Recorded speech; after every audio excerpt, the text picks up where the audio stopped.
넌 내려오라 그 나무 아래로 인생의 마음 그를 지으시니 앞으로 오래 외로웠던 너의 지난 삶에서 나와 넌 내려오라 넌 내려오라 내게로 오라. 오늘 본문 말씀 누가복음 17장 11절부터 19절까지 말씀 교독합니다. 예수께서 예루살렘으로 가실 때에 사마리아와 갈릴리 사이로 지나가시다가 한 마을에 들어가시니 나병 환자 10명이 예수를 만나 멀리 서서 소리를 높여 이르되 예수 선생님이여 우리를 불쌍히 여기소서 하거늘 보시고 이르시되 가서 제사장들에게 너희 몸을 보이라 하셨더니 그들이 가다가 깨끗함을 받은지라. 그 중에 한 사람이 자기가 나은 것을 보고 큰 소리로 하나님께 영광을 돌리며 돌아와 예수의 발 아래에 엎드리어 감사하니 그는 사마리아 사람이라. 예수께서 대답하여 이르시되 이 10사람이 다 깨끗함을 받지 아니하느냐 그 9은 어디 있느냐. 이 이방인 외에는 하나님께 영광을 돌리러 돌아온 자가 없느냐 하시고 가지겠습니다. 그에게 이르시되 일어나 가라 내 믿음이 너를 구원하였느니라 하시더라. 아멘. 오늘 누가복음 17장 11절로 19절을 본문으로 기적이 넘치는 삶 함께 말씀을 나누겠습니다. 우리가 살아가는 시대를 한마디로 말한다면 감사가 사라진 시대다라고 말해도 과언이 아니겠습니다. 하나님의 은혜에 감사하지 아니하고 부모의 사랑에 감사하지 아니하고 스승에게 감사하지 아니합니다. 신앙인이라고도 다르지도 않은 것 같습니다. 우리가 스승의 날이 되면은 어릴 적에 선생님에게 드릴 선물을 아침에 가지고 갔던 기억이 저도 생생하거든요. 사랑하는 존경하는 선생님에게 부모님이 드리라고 한 선물을 들고 학교를 등교할 때 설레었던 기억이 있어요. 저는 아버지 어머니가 목회를 하다 보니까 또 교회가 개척교회다 보니까 어머니가 선생님께 드리는 선물들이 제가 볼 때 너무 작은 거예요.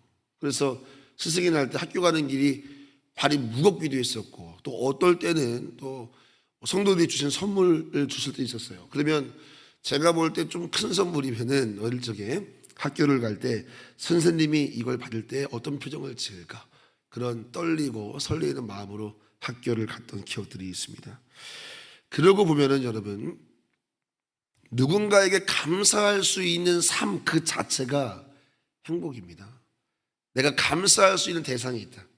감사할 수 있는 이유가 있다. 또 감사할 수 있는 어떤 존재가 있다는 건 내 삶이 그만큼 안전하고 또 사랑받고 있다라고 하는 것의 증거 아니겠는가 생각을 하게 됩니다.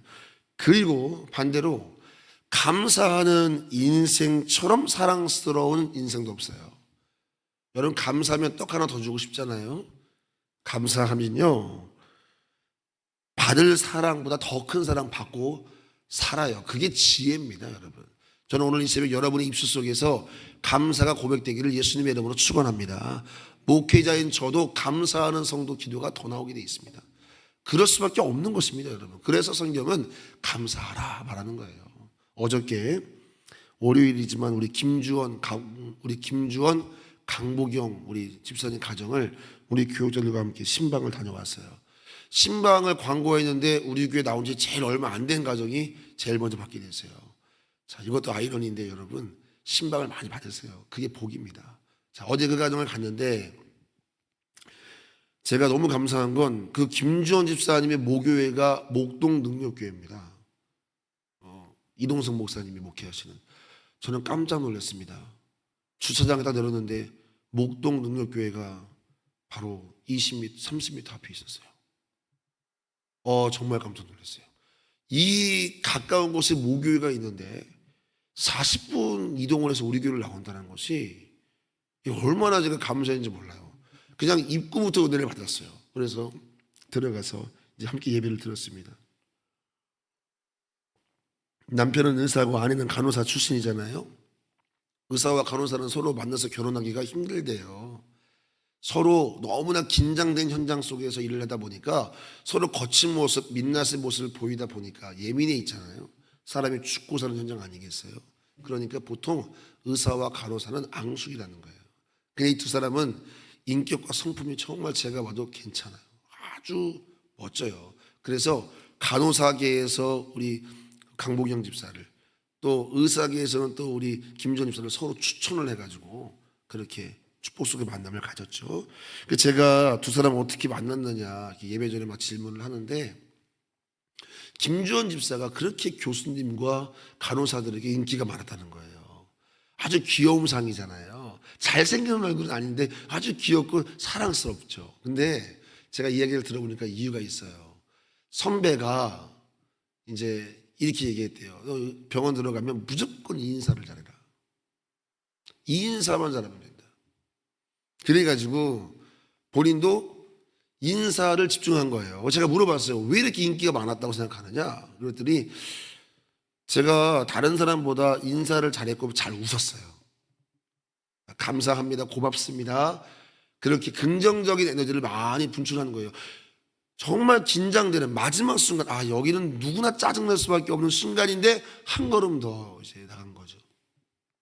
결국 시간이 지나고 나니까 주변에 많은 사람들한테 칭찬받고 너무 아름답고 이쁜 아내까지 얻게 되었다, 이런 고백을 하는 것을 들었어요. 여러분, 감사하는 삶은 그 자체로 사랑스러운 거죠. 사랑스럽습니다. 자, 그러면 하나님은 감사하는 삶을 얼마나 사랑스러워 하시겠냐 이 말이에요. 제 말은 여러분 당연한 거 아니겠어요? 자, 10명의 나병 환자가 고침받았는데 한 명만 돌아왔네요. 그죠? 예수님께 감사한 건 사마리아 사람이에요. 그것도 사마리아 사람. 그런데 감사할 때 그는 육체의 구원뿐 아니라 영적 구원까지 받았어요. 내가 구원을 받았다. 주님 그렇게 선포했습니다. 은혜 주실 때 감사하면, 하나님 은혜 주실 때 감사 자리로 나오면 하나님 더 큰 감사의 기적을 허락하시는 줄로 믿습니다. 감사는 기적의 통로고 감사는 기적의 마중물이라는 말이 정말 맞는 거예요. 오늘 말씀은 여러분 아주 단순하죠. 오늘 말씀은 표면적으로 하나님이 감사를 얼마나 기뻐하는가를 보여주잖아요. 어제는 하나님이 실족을 얼마나 무겁게 대하느냐, 죽어라 차라리, 이렇게 파격적으로 말씀하실 정도로 영혼을 귀하게 여기신 하나님께서 오늘은 감사를 얼마나 귀하게 여기느냐, 감사하는 인생에게 어떤 은혜를 주시느냐를 말씀하고 있는 거예요. 여러분, 저는 여러분들이 너무 쉽게 만족하지 않기를 원해요. 하나님의 응답 주시면 거기서 그냥 만족하지 말고 하나님께 감사하시기를 예수님의 이름으로 축원합니다. 응답 주시면 그냥 응답에 빠져버리지 말고 응답하신 주님께 감사하면 그 감사는 기적의 마중물이 된다는 것이에요. 여러분, 그런데요, 더 깊은 감사가 있어요. 그건 범사 감사예요. 자, 치유를 주셔서 감사할 때 하나님이 더 큰 기적을 줬어요. 이유가 있어요. 치유를 받았어요. 그래도 돌아와서 감사하는 건 너밖에 없으니까 이 감사도 귀하다. 그러니까 얼마나 우리가 감사에 인색하다는 거예요. 자, 치유받아서 감사해도 하나님 기적을 주시는데 범사에 감사하면 어떤 복을 주시겠어요, 여러분? 그러니까 감사하는 성도의 삶이 자꾸 행복할 수밖에 없는 거예요. 치유받아 감사한 것도 복이 있는데 범사 감사한다? 성경은 우리에게 범사 감사라고 하는데 어떻게 범사에 맨날 감사만 해요? 그러면 이 범사에 감사라고 하는 이 요구는 상황에 반응하는 걸 말하는 게 아니잖아요. 우리는 상황에 반응하는 걸 감사라고 말하지만 범사에 감사라고 하는 건 하나님께 반응하라는 뜻이죠. 하나님의 주권 앞에 신뢰하라, 이것이 범사 감사인 줄로 믿습니다. 그래서 범사 감사하면 복이 있다, 이 말씀인 거예요. 사랑하는 성도 여러분, 저는 오늘 이 말씀을 대하면서 첫 번째 대지로 여러분들에게 이런 질문을 하고 싶어요. 첫 번째 대지의 주제는 뭐냐면 기적의 시작은 감사인데요. 여러분, 지금 여러분의 감사는 건강한가? 나는 감사한가? 항상 감사한 걸 먼저 보면 그게 보인다니까요, 여러분. 예수님께 돌아온 이 한 사람처럼 여러분의 영혼에 감사가 꺼지지 않게 되기를 예수님의 이름으로 축원합니다. 자, 두 번째, 첫 번째는 기적의 시작은 감사고, 두 번째는 한번 따라해 보겠습니다. 기적의 비결은 순종. 자, 14절입니다. 같이 읽습니다. 보시고 이르시되 가서 제사장들에게 너희 몸을 보이라 하셨더니, 그들이 가다가 깨끗함을 받은지라. 자, 예수님께서는 나음을 입으라 이렇게 말씀하지 않았습니다. 뭐라고 말씀했어요? 가서 제사장들에게 너희 몸을 보여라. 율법에는 나병 환자가 고침받았을 때 제사장에게 찾아가서 치유를 확인받고 정결 예식을 행한 후에만 공동체로 다시 들어갈 수 있는 율법이 있었습니다. 그러므로 제사장에게 몸을 보이라, 고쳐주세요 그랬으면 치유를 받으라, 나음을 입으라 이렇게 말씀하셔야 되는데 제사장에 가서 몸을 보이라 이렇게 말씀한단 말입니다. 자, 이 말은 뭐를 내포하고 있는 거예요? 치유를 내포하고 있는 거예요. 예수님의 말씀은 해석이 중요해요, 여러분. 뭐가 중요하다? 해석이 중요하다. 자, 여러분 이 사건 한번 기억해 보세요. 가나 혼인잔치에서 포도주가 다 떨어졌습니다. 그랬더니 예수님 뭐라 그래요? 항아리에 뭐를 채우라? 물을 채우라. 이것도 엉뚱한 대답인 거예요. 포도주가 없다고요, 예수님. 왜 물을 채웁니까? 라고 말할 수 있지만 해석을 잘해야 돼요. 그건 이미 예수님께서 내가 책임질 거니까 물을 채우라 이 말씀 하는 거예요. 여러분, 신앙생활 속에서 우리는 주님의 말씀에 대한 해석을 잘해야 돼요. 주님이 우리에게 뭔가 말씀하실 때 내가 원하는 게 아닐 수 있어요. 가라. 지금 고쳐주세요. 지금 포도 좀 주세요. 물을 채우라. 원하는 대답이 아니잖아요, 이건 여러분. 근데 해석을 잘해야 된다니까요. 주님이 내게 말씀하실 때 이해되지 않을지라도 그 말씀에 순종할 때 거기에 답이 있다니까요. 그러니까 하나님이 뭘 말씀하시든 그게 부담스러운 말씀이든 내가 원하는 대답이 아니든 간에 주님이 말씀하시면 해석을 잘하세요. 여러분, 원치 않아도 순종할 때 그 속에 답이 있는 줄로 믿습니다. 그래서 순종은 이해로 시작하는 게 아니에요. 순종은 신뢰로 시작하는 거예요. 그런데 대개 하나님의 은혜를 경험하지 못하는 사람의 특징은 뭐냐면 순종을 이해로 시작하려고 해요. 이해되면 순종한다는 거예요. 여러분, 그럼 왜 순종이 필요하겠어요? 그럼 누구나 할 수 있는 거죠. 이해돼서 순종하면 거기에 믿음이 역사할 공간이 없잖아요. 그건 그냥 누구나 할 수 있는 거죠. 그러나 하나님을 신뢰함으로 내가 이해되지 않는 요구이지만 그때 순종할 때 그 공간이 믿음의 공간이 되어서 하나님이 그 믿음대로 역사하시는 줄로 믿습니다. 보세요, 여러분. 가라 그랬습니다.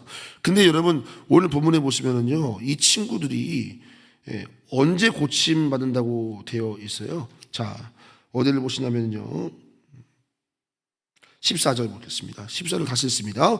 보시고 이르시되 가서 제사장들에게 너희 몸을 보이라. 마음에 들지 않아요. 그런데 뭐라고 되어 있습니까? 그들이 가다가, 네, 맞아요. 뭐 하다가? 가다가. 사랑하는 성도 여러분, 순종하다가 기적을 경험합니다. 할렐루야.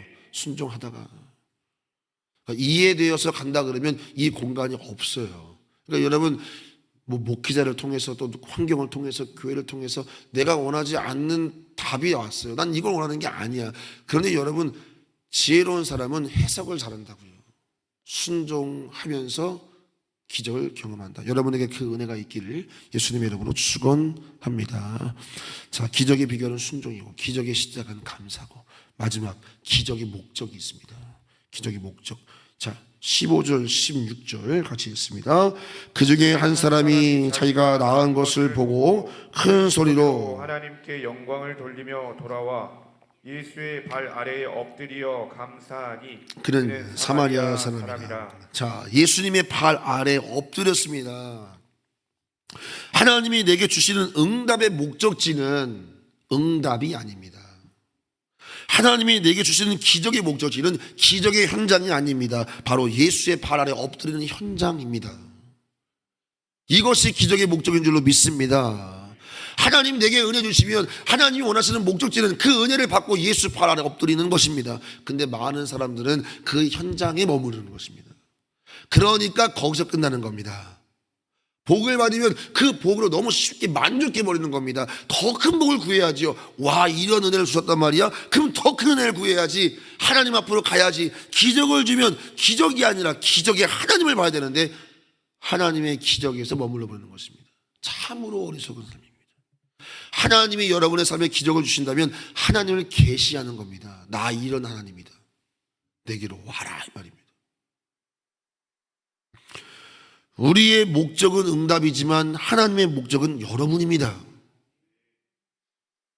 하나님의 마음, 하나님의 기준, 하나님의 의도를 읽어내셔야죠. 왜 내 삶 속에 응답을 주실까? 이렇게 간절한 응답을 허락하실까? 이렇게 간절하게 기도하신 다음에, 기도하게 한 다음에 왜 응답 주실까?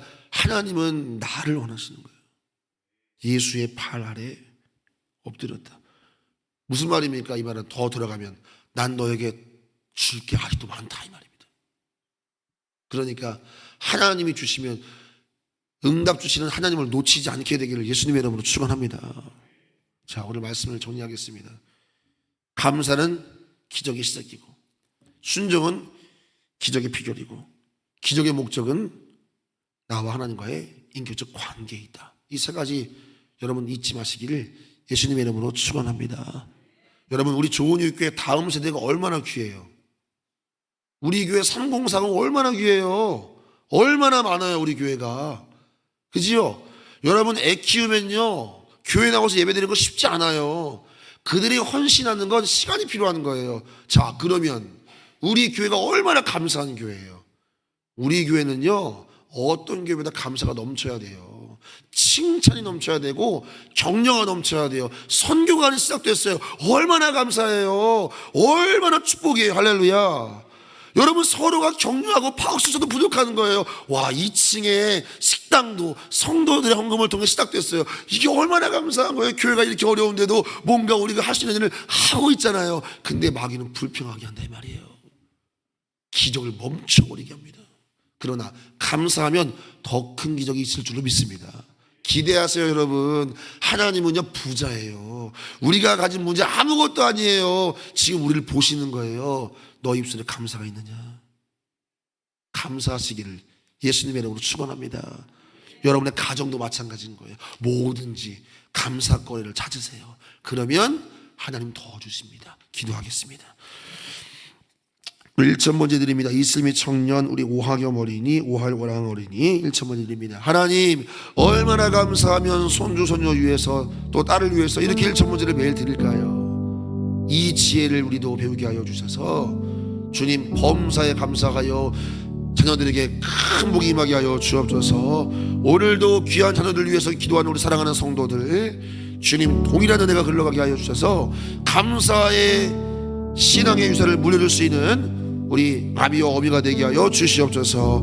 감사는 기적의 시작이고 순종은 기적의 비결이고 기적의 목적은 바로 하나님과의 관계라는 것을 잊지 않고 우리 삶에 이 10명의 문둥병자 중에 돌아왔던 이 한 사람처럼 예수의 발 아래 엎드릴 수 있는 우리 삶 되게 하여 주옵소서. 주님, 모든 것 감사합니다. 예수님의 이름으로 감사하며 기도하옵나이다. 아멘.